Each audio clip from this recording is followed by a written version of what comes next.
Okay, hey everyone, this is Cameron. If you are friends with me on Facebook, you probably know about me. If not, then I'll let you know that I am one of the co-founders of a company called Techno Tutor. It's based here in the US, but it's available in many different countries around the world. And what I'm going to talk about today is how my wife and I taught our 2-year-old son to read, and he's now reading at a first grade level. Okay, now I'm going to read something in a moment that I wrote earlier. I'm going to read it because it's going to explain everything that I would say anyways, extemporaneously, but it's much more specific, and most people aren't going to read that in any case. So I'm still going to post that blog post on my Facebook, so you can check it out there. But I would also just encourage you to watch this video and share this video, please, because it's going to help a lot of people. For those of you who know me and who have met me and met my son, I also have a daughter. She's 10 months old. But for those of you who have met my son, he's a 2-year-old, and he's unlike any 2-year-old you've ever seen. He's not a savant. He is not. He's not an anomaly, if that makes sense. He's a very normal child, and again, for those of you who have met him, you know this. And I always ask everybody, let me ask you a question. Do you think he's special or some kind of savant or something? I say, no, he's a very normal kid. And yet, he can read. So why am I emphasizing that point? Because I want you to understand right off the bat, this is not me trying to display this genius child that I have and say, look how special he is. No, it is me imploring you to consider the fact that the way children are being educated currently, in terms of what we currently currently accept as the general way to educate a child, is totally the wrong way to educate them.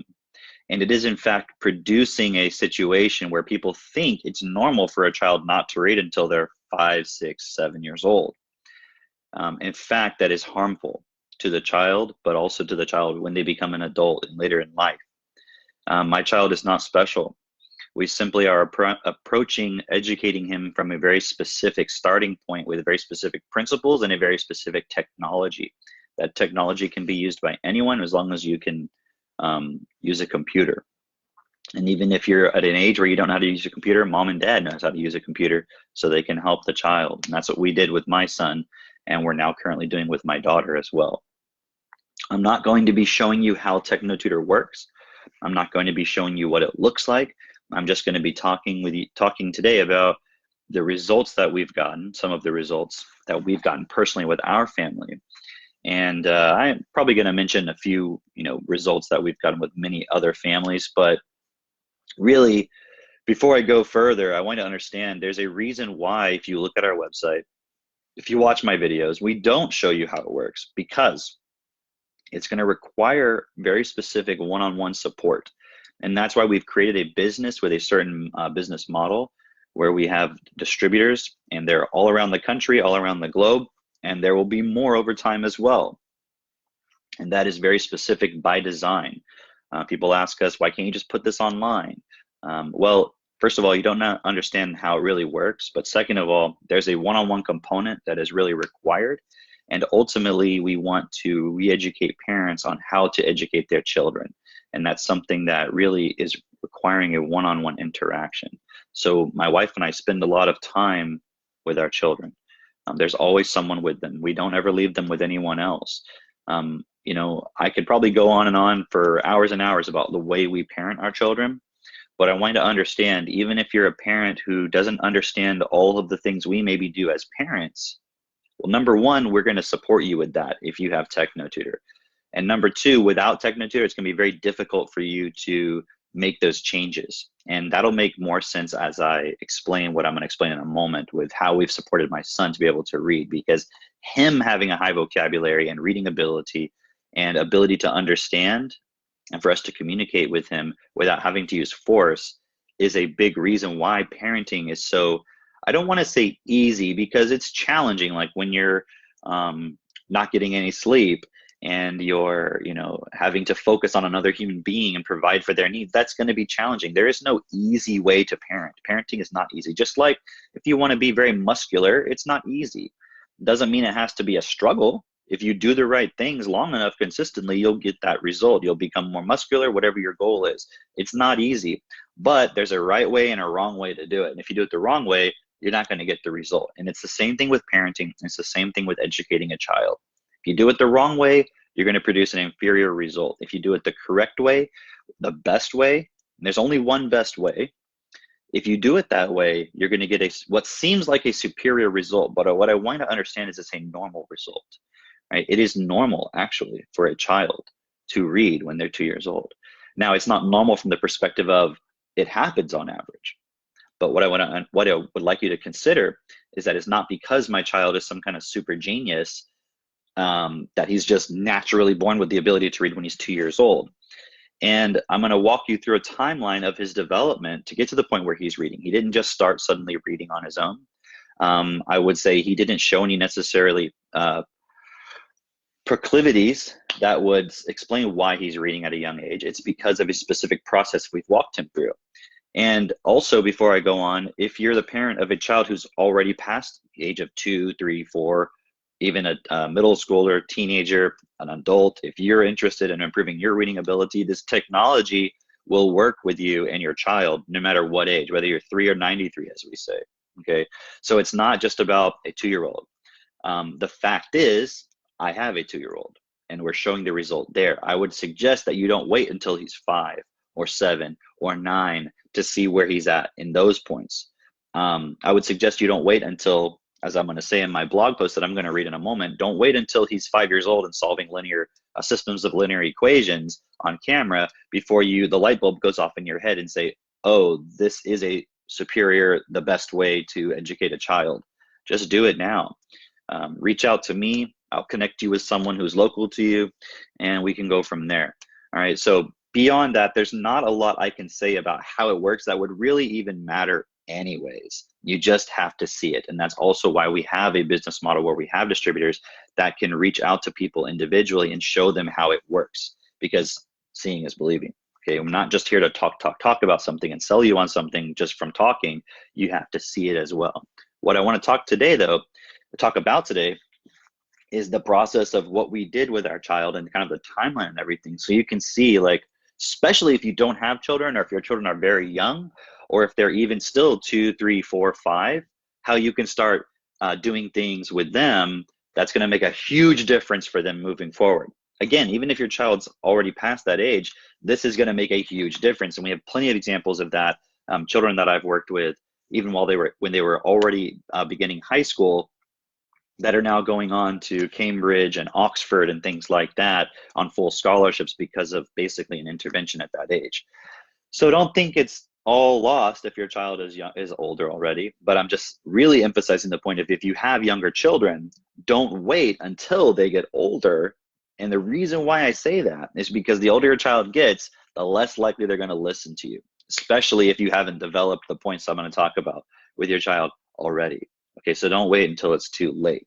All right, and when I say too late, I just mean where it's much more difficult to impose or to support with something from the outside. And I think you understand what I mean, especially if you have a teenager.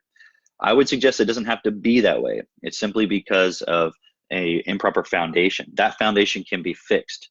And I have many examples of teenagers that I've worked with that have done a total 180 in their life because of using this technology. Okay, but if you're a parent of young children, please, let's prevent all of that. That way they can spend from 3 or 4 or 5 through up to becoming a teenager with filling themselves up with an understanding of this world, so they can be creative when they're teenagers, not being a teenager trying to figure out what they're good at, right? They should know that already by the time they're 10 years old. Okay, so you'll see that as my child gets older, my children get older as well. Okay, but don't wait is my point. All right, so what I'm going to do now is read this little blog post that I wrote. Okay, I'm pretty good at reading, so it won't be boring. It should be pretty engaging, just kind of like I'm talking to you. But I am going to be reading this, and I'm also going to post this on my Facebook and probably as a comment in this post as well. And the video is over.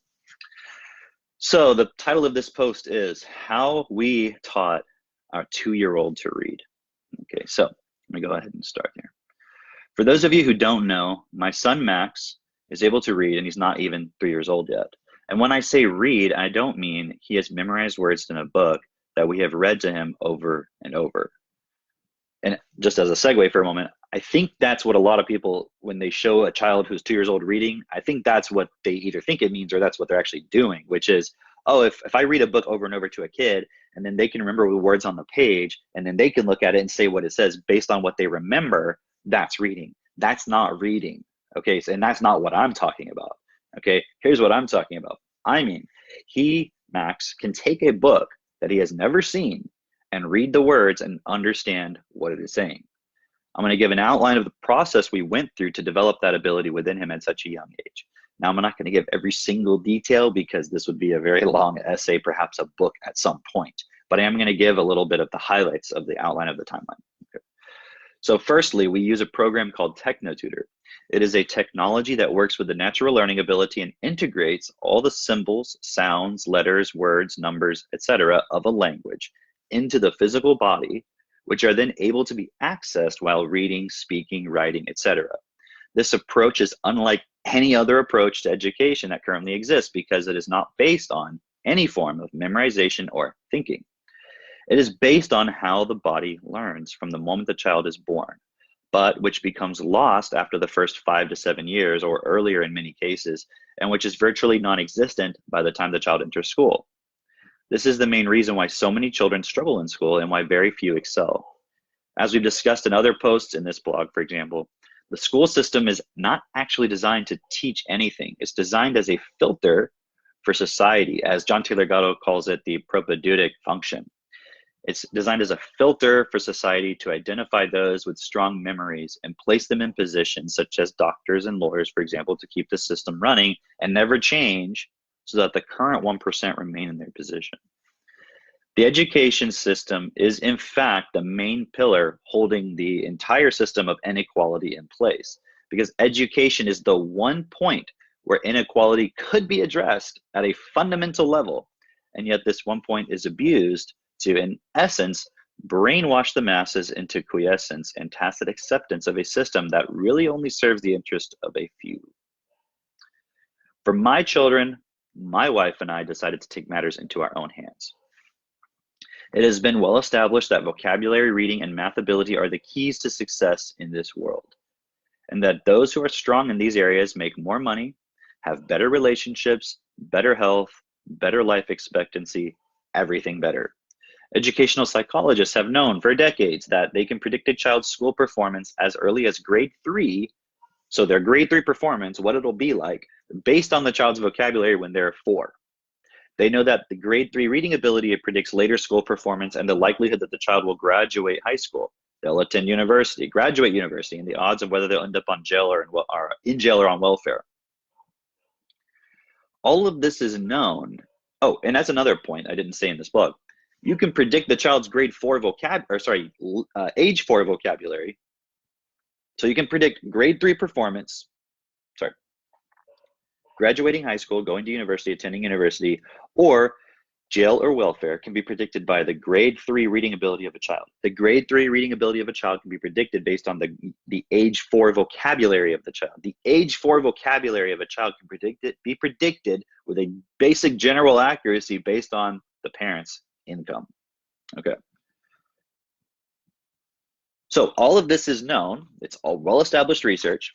All of this is known, and yet the rich get richer and the poor get poorer.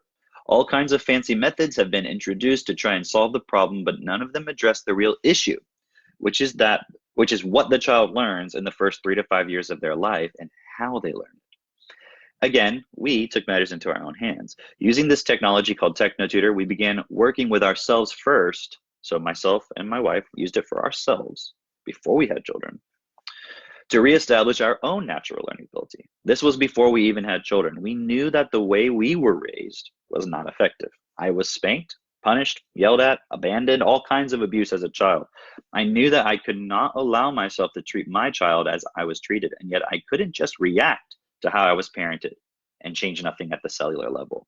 In other words, knowing that something must be different is not the same thing as automatically doing it differently, right? Because our conscious mind is only about 0.5% of what our body actually does. The rest of it is subconscious and unconscious. So really 99.5% of what you do and what you say and how you act and how you think and those little things that you say without thinking, most of what you do is rolled by your unconscious and your subconscious. So unless you change that, you're going to end up just parenting your child and passing on what your parents did to you. So I had to change who I am. And I've been walking that process since 2008 alongside my now wife. Well, she wasn't my wife at the time, but when we were first introduced in 2008 to Bernard Pullman, he taught us the keys to self-change, and he introduced to us the tools that we would need on this journey. Instead of just taking his word for granted, we put everything he taught us to the test. And we had to figure out a lot for ourselves along the way as well. We combined our experience as educators. My wife and I, we both studied mathematics in university. We worked as private academic tutors for over a decade each. And my wife was also, when she was younger, a director of an upscale daycare and also worked at tutoring centers. She was a nanny to a very wealthy family when she was younger. A lot of experience working with children and in the context of education and so forth. And so along with all this experience that we had and this technology, Techno Tutor, not only did we see incredible results when we applied it, for example, with our tutoring clients, but we saw results for ourselves that most people would perhaps not think possible. One of the main challenges that parents have is that they may want to do better than their parents, but the reality is that they're just a copy of their parents. Your parents copied themselves into you in your first 7 years. It's like when you get a new computer, you know, like you buy a new MacBook, for those of you who have those, and you clone it so that basically when you get your new one, it's the same, everything's the same as it was on the previous one. That's done when through everything you say and do around your children in the first 7 years. And that's why the Jesuits, and I went to a Jesuit college preparatory school, so I know this very well. This is why the Jesuits have a saying, give me the child in the first 7 years and I'll give you the man. Because they know once you, in essence, program a child in those first 7 years, and if that means you're putting them in front of TV and they go into McDonald's and doing all that stuff, then that's what they're going to become. Why does McDonald's and all these companies focus so heavily on advertising to children? Because they know if they can imprint you with this symbol and a feeling of this is who I am and what this is my thing and it makes me feel good, then they got you as an adult. So they're very specific. That's why they put the play centers into the McDonald's. And there's a whole documentary you can learn all about that. But psychologists have known this principle for many, many, many years, right? And even the Jesuits have known it for hundreds of years. So if you do not change what was written on the hard drive at a physical cellular level on your hard drive, then you will not actually do anything fundamentally different with your children. In some cases, you may do the opposite, but in the end, the product will be the same. A 2-year-old who is unruly, a teenager who hates you, and an adult that has no real ability to navigate this world except to compete for a job. The problem is, okay, because you might say, well, I turned out okay. The problem is automation is coming, and you cannot predict what the jobs are going to be, if any, and that means your child must be educated in a fundamentally different way than you were. Memorization of facts without being able to apply them in creative ways is not going to cut it. Not in the next 5, 10, 15, 20 years. And yet, I see parents who are not creative, not competent, except in very narrow fields, who can't remember 90% of what they learned in school, cannot read new information outside of their current knowledge base with any degree of confidence, and they're sending their kids to school to do what? Get the exact same thing? All education is simply learning words and the relationships between the words. That's it. If you can understand the words first, then you can apply it. Then you can do it. For those who say you can learn just by being shown how to do something, then show me some examples. Why is it that a coach speaks to their athletes? If you could just show them, why not just speak? And explain to me how, I mean, think about it. Michael Jordan, was his coach a better basketball player than him? No. But Michael Jordan still had a coach. That's because being able to communicate through words, he can actually go to a higher level and being able to understand them. So in other words, do you have to be better than Michael Jordan to coach him? No. So it can't be a matter of showing. It's a matter of being able to communicate. Why is it that doctors, think about this, Why is it that doctors spend 4 years in school before being shown what to do? Because without the words, the showing is extremely limited. I hear some parents say, I'm not qualified to educate my child. So I'm going to send them to the same place I was educated, where I learned essentially nothing, where I don't remember anything I was taught. And I know I'm going to ruffle a lot of feathers out there. And there are people who are teachers who are actually very passionate and very intelligent and very enthusiastic and very good with working with children and so forth. The problem is, it doesn't address the first 7 years. Okay. So it's not to say there's no great teachers out there, but unless those first 7 years are addressed, then the teacher's only working with the hard drive that you've given them, and they can't reprogram it. That's the problem. It's like if you got a MacBook, but now suddenly you want it to be a Linux computer. Well, unless you know how to reprogram the computer, tough luck. So, fortunately, in a way, people are losing faith in the system as a whole, but also the education system. Political correctness in all its forms and facets has invaded the schools, and now if you are someone who doesn't want to go along with what the teacher says, you're going to be labeled as hateful. And I'm warning you, parents, take matters into your own hands and take responsibility for your child's education before you lose them forever. There was a kid in Scotland recently, this past year, who got expelled from school, because he disagreed with the teacher that there was more than 2 genders. That really happened. Look it up. Using Techno Tutor, Max began to, okay, so let me now get into Max, okay, timeline. So I'm just giving you some background and so forth on the education system and so forth. Okay. So using Techno Tutor, Max, my son, he's now 2 years and 9 months. He'll be 3 at the end of October. His birthday is October 24th. So using Techno Tutor, Max began to recognize and say the letters of the alphabet at about 16 months old. He could distinguish between upper and lower case as well at that point. Using Techno Tutor, he had mastered all of the letters, upper and lower case, totally mastered with 100% accuracy, even using different fonts by 20 months. And in my blog, if you go and look at it, there's 3 examples of him doing that at 20 months and 21 months of age. We documented all of this.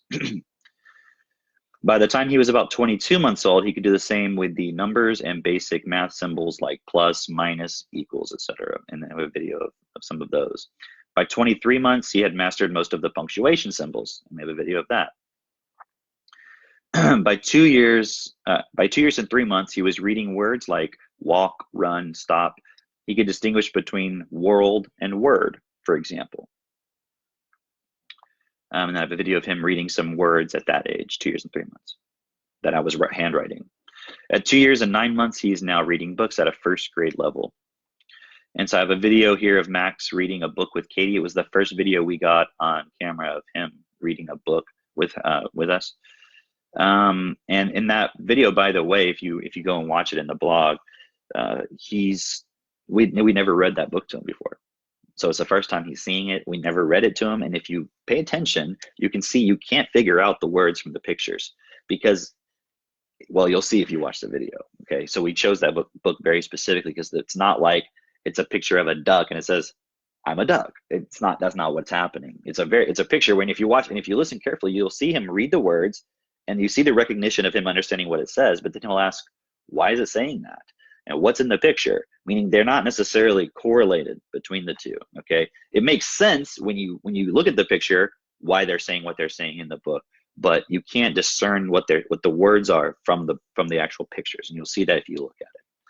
So I have a few videos of that, and then I have some videos of Max reading, you know, when we were in Denver and saw a lot of our friends and distributors for Techno Tutor, and they were all just amazed at his abilities and everything. And obviously for them, it's exciting because they're building a business and they're seeing another extremely amazing result of this technology of the product that they're representing. So I know for them, it must have been quite an interesting experience. So they were really putting it to the test. So lots of them were taking videos and testing Max and asking him what words are and things like that. And we showed him, even if I have the words upside down and show it to him before he saw what the word was, he can read it as if it was upside, right side up, and he even will tell you if it's right side up or not. So he understands. So, and I have a few videos of that in there. So continuing, we have documented all of this to show you and others that this is something that anyone can do. He is not special. We are just specific in how we educate and treat him. Now, we could wait until Max is 5 years old and solving systems of linear equations on camera. You could wait, rather, to see where it's going to go. But then it may be too late for your child. And again, be careful what I mean by that. I'm not saying this approach won't support your child, no matter what their age. I know it will. And I have plenty of examples of that personally that I've worked with students. But I'm sure you understand that the older they get, the less they're going to listen to you. So if they're already older, we can support you, but don't wait. When you look at an acorn, do you see an acorn? Or do you see a tree? Or a forest? Or a subdivision full of wooden houses? Watch these videos. Can you see that what my child will become because of the support he's getting from the very beginning? Can you see the consequence of having a solid foundation for learning and communicating? Can you see what happens when you leave it up to chance? And when I'm saying see here, I mean, can you see with real vision? Can you see the future by can you see the tree when you look at the acorn? Or do you need to wait until you see the tree and it's not fully developed because of something that was done incorrectly in the acorn stage? We were at an event this weekend and I introduced Max to a woman who has had many children and grandchildren. And after she was talking with Max, she said, wow, he's only 2.5? And it's funny, people always ask him how old are you, and he says 2.5. Well, now that he's 2.5, he says that. And she said, wow, he's only 2.5? He's not terrible at all. She's like, normally the 2s are terrible, but he's not terrible. He's incredible how well behaved he is. Now imagine this. We've never punished Max, ever. We've never punished him. He doesn't even know what that is. He understands what the word means, but he doesn't know what it is as an experience from us. We've never rewarded him for his behavior. We only explain. We never threaten. We never manipulate. We explain. If I wanted to do something, I explain to him why it's best. If I can't explain why it's best, then why am I asking him to do it? That's the power of vocabulary. And, I had a really interesting conversation with someone while we were in Denver at the hotel, and they said, all of this is really amazing. They said, but I don't understand why not reward? Explain that to me, right? I said, well, look, I mean, if I'm saying, Max, you need to do something, there's something you should do, and I explain, then he can see the value of why to do it. He doesn't need to reward. The only reason why the person would need a reward is because to be blunt, they're too stupid to understand that there's value in it. So, especially now that Max can walk around and do things, he needs to understand, because we may not always be there in a moment. So, for example, if there's a pair of scissors on the counter, he won't pick them up unless he asks, because he knows that it's dangerous. He understands that. Whenever we have the fire on, we have this big, kind of island, like granite island in our kitchen with the stove and everything, and we use it as sort of like a table for eating at and stuff like that. When the fire's on, he knows not to get on the counter, because he has this little tower that we have, a wooden tower where he can stand and be up at the counter with us instead of having to be on the ground or in a high chair. He doesn't use high chairs. He likes to stand at the counter, and he likes to crawl on the counter at times, and it's fine because he's smart. He's not going to fall off, but he knows not to get on the counter whenever there's a fire, and we've never had to yell at him. And if he does get on the counter, we say, hey, Max, did you know the fire's on? He said, oh, and he crawls back and gets down. He understands. That's what makes parenting so much fun, because you can communicate, you can express, you can have them understand. So going back to the rewarding point, as I was explaining to him, I said, if he can see the value of something, then he can do it, and he can make the choice to do it. So from a young age, from 2 years old, he's making choices. That's where I think the terrible twos come from, is because the child feels like they don't have a choice, and yet they're starting to see that there are choices, but they're not able to make the choice. The parent's just doing it to them. And I always see parents jerking their kids by their arm and stuff like that, or yelling at them to do something, even in a stern voice, without explaining why. With my child, and I'm showing plenty of examples in videos here in the blog that has links. We just ask him to do stuff, and if he doesn't, then I realize something's going on, like he doesn't understand, or I'm not being clear, so I explain more. It makes parenting really a joy. Doesn't mean it's not challenging, because again, you have to put a lot of effort into it. You have to put yourself into it. You have to check your own reactions and breathe and do a lot of things. But imagine a 2-year-old, and this is the case, where I can say to him when he's crying, if he falls down, I'd say, okay, I hold him, let him cry for a moment. And then when I can see it's going past the point of just crying about the pain, say, okay, Max, now it's time to breathe. And he says, and then he stops. And I mean, such a simple thing, even like when he falls down, do you go, oh, because that creates a problem in the child. It creates a dysfunction. When Max falls down, I just walk over calmly and pick him up. I might run if he fell from a high distance, so that doesn't happen. But if he was seriously injured, I would run. But there's no reason to be like, oh, because what happens is you'll see kids where they'll fall down and they're not hurt, and then they see the reaction, and then they start crying because now they're getting attention. My child doesn't need to do that. He gets attention. So just one final point on the rewarding thing. As I was explaining this person I was talking to realized for themselves the other point which I would have explained, which he said, oh, but that way also he can't be manipulated with rewards later. I'm like, yes. Because you look at someone like Bill Gates or Warren Buffett, they're doing it because they enjoy being creative and doing all that stuff. They're not doing it for the money or the reward. They're doing it, the money is just a measurement of their effect in the world. And whether you like Bill Gates or not, he has affected your world because your devices are running on technology that he had either a direct involvement in or he made possible through what he did. So whether you like him or not, doesn't matter because he affected your life. Did you affect his is the question, all right? So Max will be a child who will have a great effect on many people, and he already is at 2.5 years of age, which is pretty amazing. So I said here, why does that, the power of vocabulary, why does that make parenting so much fun? Well, he doesn't throw temper tantrums because he has vocabulary to express himself. Watch how he communicates about buying toys in the store in the toy store, for example. And I put a video there. There's a video of him buying a toy car where we talked about it first. And I told him, well, you can watch the videos. Bunch of videos there about how we communicate before we go into a store. So he's not begging us for stuff. He never begs us. He never, that whole, I mean, we take him to stores. We don't avoid it, but we explain to him what we're going to do and what we're not going to do.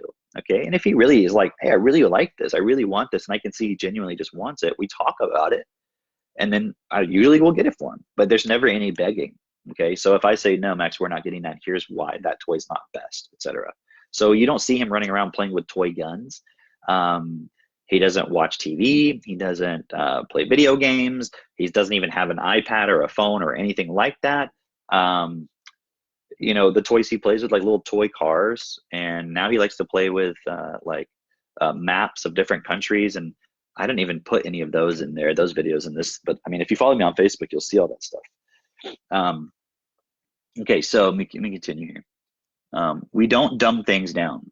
We explain everything to him as best as possible, and when Max lacks the words to understand, we augment his vocabulary, we supplement it, we build it in with Techno Tutor, or we explain in that moment more. He asks me to brush his teeth at night, and we do it with no fighting. And so I have two videos, one from 2 years and 3 months, and one from 2 years and 8 months, so you can see how cooperative he is from a young 2-year-old age and an older 2-year-old age. It'll blow your mind. That alone will blow your mind watching those. So a point to take away from this is that effective vocabulary in both parent and child leads to better communication, more cooperation, and less frustration. And it only takes minutes a day to do this for you and your child when you have Techno Tutor. We are not spending hours and hours educating him. How much effort, do you think it requires to teach a child to read by the time they're but before they're 3? How much time and effort do you think it takes? And what if I told you it took minutes a day? And even if you missed a day here and there, it still works. Would you even believe me? Because that's how powerful this technology is. That's how effective it is. It just works. It's like gravity. It just works. And you could come and stay with us and see how much we spend educating. It's not that much. Mostly we're just playing and interacting and doing things that need to be done around the house or whatever we're doing. We're not spending that much time teaching. We just use Techno Tutor for a few minutes a day with him. And now he's reading, and he's not even 3 years old. He's reading at a first grade level, and it's demonstrably true. We have the evidence, we have the proof. So I said, it only takes a minute a day for you to do this for your child when you have Techno Tutor. And please don't wait until the problem is already evident. And if it is, don't worry, we can still help you as well. I'm only saying don't wait because it's just like you're missing potential. Like that's time where they could have been learning and integrating and growing that you're just missing. You can't get that time back. So if they're 15 years old, start now, but just realize you can't get the time back. Okay. So when I'm saying do it, don't wait, I'm talking to the parents who don't have a 15-year-old yet, who want to have their child from 5 to 15 learning everything that they would need to know by the time they're 20. I mean, imagine by the time your child has finished high school, they can have the vocabulary of a doctor, a lawyer, and know foreign languages. And without all of the hours and hours of cramming and forgetting shit that most people go through. That's what's possible. So please don't wait until the problem is already evident. And if it is, don't worry, we can help you as well. And now, by the way, our 10-month-old daughter, Seneca, is also using Techno Tutor. And we have videos of that as well. But we won't be posting those because we won't post videos of actually using Techno Tutor, because I want you to talk to one of our distributors to find out how it works and what it looks like. I know you're probably wondering how, well, I know you're probably wondering how it works. Why don't we show videos of the kids using it? Because you're going to need one-on-one support. And in order to get Techno Tutor, you must talk to a distributor one-on-one.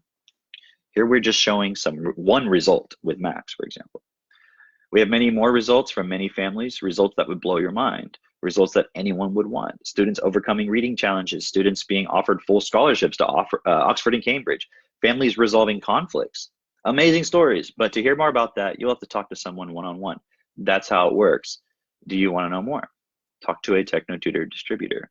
And you can go to our website. There's links on this blog post, but our website is www.techno-tutor.com, techno-tutor.com. I'm sure you can find a link in my Facebook profile as well, but it's on the blog post. I'm sure somebody will post it in the comments here. I have no idea who's even watching because I'm not even looking at the live feed. Okay, so just send us a message and we can share more. And by the way, we've been on Fox Business and Bloomberg. We've been interviewed by Donald Trump Jr., by William Shatner. You know, the mainstream has already checked out what we're doing, and it's cool. Like, I don't really care about that stuff except from the perspective of just to show you, like, this isn't like some fringe thing. This is something that's been already recognized. But you have to understand something. The school system is not going to change. Think of like one of these big tanker ships. How easy is it to turn one of those things? It's not very easy. It takes a long time. The moment they decide to turn, it's like taking forever. But the problem is, by the time technology and what your child needs to know is here, that thing's still not even turning. So by the time your child has gone through high school, they have only learned, in terms of mathematics, stuff that was invented, even if they went through advanced, even if they went up to calculus and learned calculus, that was invented in the 1700s. Don't you think anything has been done in math? More math has been created since then, since the last thing you learn in high school. More math has been created in terms of when calculus was invented until now than was created before calculus. So you're not even learning the tip of the iceberg in terms of mathematics. So people say they hate math. They didn't even know how to add fractions, which is real easy. For example, I have a fifth grade student that I was showing this to her parents, and they wanted to see how she would respond to it. She had dyslexia, dysgraphia, learning issues, ADHD, all this stuff, and the whole everything. Sat down with her, asked her what she was studying in school. She was having trouble with adding and multiplying fractions. Put some stuff into Techno Tutor, did that with her, took about 15 minutes, and I showed her she was able to do adding and multiplying fractions. I gave her example problems, and I told her to teach her mom, and she taught her mom how to do it, and her mom was totally blown away. And that family, by the way, father's a 2-time NBA champion as a player, and now is an assistant coach on a professional NBA team. I won't say which one. You can find out from one of our distributors if you want to know. And the question is, if they're spending $60,000 a year on private school and about, hundreds of dollars a month on tutoring, why are they getting Techno Tutor? Because when I asked these folks and other people who are spending all this money on private school even, and I'm talking $30,000 a year private school, you know what they say when I say, how do you feel about the school? They're like, not happy. I'm like, so why are you doing this? Like, well, what else do you want me to do? What else can I do? I don't know how to educate my child. I don't know. I don't want them to go to public school. I'm like, okay, well, let me show you. So in a very short period of time, a child can make massive gains because this technology, like I said, it's like gravity, it works. So you go back to that big tanker analogy, that's the education system, and we're like a speedboat. because technology and information is accelerating. This is the information age. And if you cannot process more information, you're going to be left behind. And you're going to be left in the wake of one of these big little these tankers just stuck in the wake, right? But what if you could just shoot right through, right? And that's what we're doing. If you're somebody, if you're a parent, even if your kids are in school, you can still do this to supplement what they're doing. Okay, so I'm not trying to tell you if you're in a position where you can't stay home with your kids that this won't work for you. It will absolutely work. And especially the smarter you are in school, the more difficult time you actually have. I was one of those kids. I was a National Merit Scholar finalist. You know, that's like the top 0.1% of those who take the PSAT. You know, there's a million high school students, and only 15,000 of them are even offered the national merit status because of their score on the PSAT plus their grades and an essay and all that stuff. Other national merit scholars were like Bill Gates, Jeff Bezos, etc. Okay, M. Night Shyamalan, for those of you who remember those movies, right? Like Signs and what was that one? Sixth Sense, for example. The woman who wrote the Twilight series was a national merit scholar. School doesn't cater to people that are smart like that or smarter. And that's why Bill Gates left Harvard. Because he was like, what's the point of this? Right? So that doesn't mean you can just go drop out of school and you're going to be successful, because how do you get into Harvard in the first place? You have to be pretty smart. You have to have connections, right? But what I'm telling you is, if you want to actually educate your children for real, check out Techno Tutor. Talk to somebody who is a distributor, for example. If you don't know anybody, send me a message. Go on the website like I talked about, and send us a contact message, right? So the links are on my blog, and you can just go to the website. All right, if you have questions, I'll try to answer questions in the comments. But until next time, I'll see you on the next one. Bye, everybody.